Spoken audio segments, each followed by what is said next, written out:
સત્યની સાથે જનતાનો અવાજ। આપ જોઈ રહ્યા છો 24 ન્યૂઝ નેટવર્ક। તાજા સમાચાર, ઝડપી અપડેટ અને સચોટ માહિતી 24 ન્યૂઝ નેટવર્ક સમાચાર સૌથી પહેલા। વાપી એપીએમસીમાં ગુમાનસિંહ ચૌહાણ ચેરમેન અને દલપતભાઈ જોશી વાઇસ ચેરમેન તરીકે ભરાયા।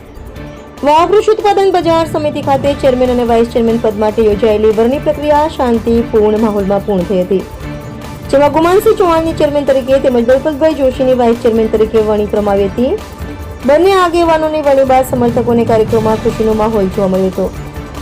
વરણી પૂર્ણ થયા બાદ એપીએમસી પરિસરમાં કાર્યકરો દ્વારા ગુલાલ પહેરાવી નવા હોદ્દેદારોનું સ્વાગત કરવામાં આવ્યું હતું, તેમજ મીઠાઈ વેચી ઉજવણી કરવામાં આવી હતી। આ પ્રસંગે એપીએમસીના સભ્યો, વેપારીઓ, ખેડૂત આગેવાનો અને સમર્થકો મોટી સંખ્યામાં હાજર રહ્યા હતા। નવનિયુક્ત ચેરમેન ગુમાનસિંહ ચૌહાણે ખેડૂતોના હિતને પ્રાથમિકતા આપી પારદર્શક વહીવટ સાથે બજાર સમિતિને વધુ મજબૂત બનાવવા માટે પ્રયત્ન કરવાની વાત કરી હતી, જ્યારે વાઇસ ચેરમેન દલપતભાઈ જોશીએ ખેડૂતો અને વેપારીઓના પ્રશ્નોના ઝડપી નિરાકરણ માટે પ્રતિબદ્ધતા વ્યક્ત કરી હતી।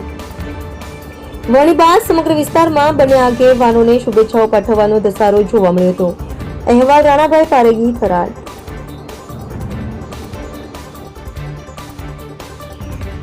વાવ એપીએમસીના ચેરમેન તરીકે મને અને વાઇસ ચેરમેન તરીકે દલપતભાઈ જોશીને પાર્ટીએ જે મેન્ડેટ આપ્યો છે અને એ મેન્ડેટનો સ્વીકાર સૌ બોર્ડના ડિરેક્ટરશ્રીઓએ હર્ષભેર વધાવી લીધો છે।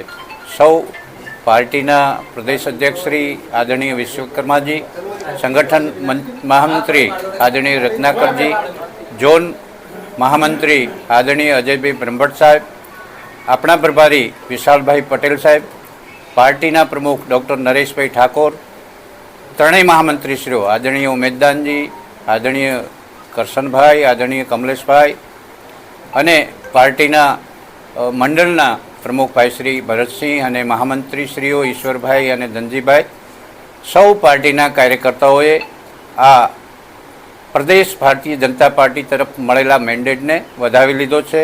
સૌનો હું હૃદયપૂર્વક આભાર માનું છું અને એમને સૌને વિશ્વાસ અપાવું છું કે અમે જે આ જવાબદારી આપી છે એ જવાબદારીને ખરા ઉતરવા માટે પૂરેપૂરો પ્રયત્ન કરશું અને માર્કેટ કઈ રીતે પ્રગતિ કરી શકે અને માત્ર ખેડૂતોની જણસો અહીંયા આવે અને વેચાય એટલા પૂરતું નહીં, પરંતુ એ વધારે મોડિફાઈ કરીને એપીએમસી કઈ રીતે પ્રગતિ કરી શકે, બાકીની જે સુરતને એ એપીએમસીઓ છે એનો અભ્યાસ કરીને અમે બાકીના આયામો ઊભા કરીને વધારે આવક થાય એ પ્રકારનો પ્રયત્ન કરશું અને જે અહીંયા ખેડૂતો નથી આવતા ત્યાં સુધી પહોંચીને એ ખેડૂતોને સમજાવીને એમની ખેત જણસો અહીંયા આવે એ માટેના અમારા પૂરા પ્રયત્નો હશે। અમે આ શેષ જે ટર્મ છે એને પૂરેપૂરી કાળજીપૂર્વક સૌને સાથે રાખીને, સૌને વિશ્વાસમાં રાખીને આ માર્કેટનો વિકાસ થાય, ખેડૂતોને સારા ભાવો મળે એ પ્રકારે અમારું કામ રહેશે।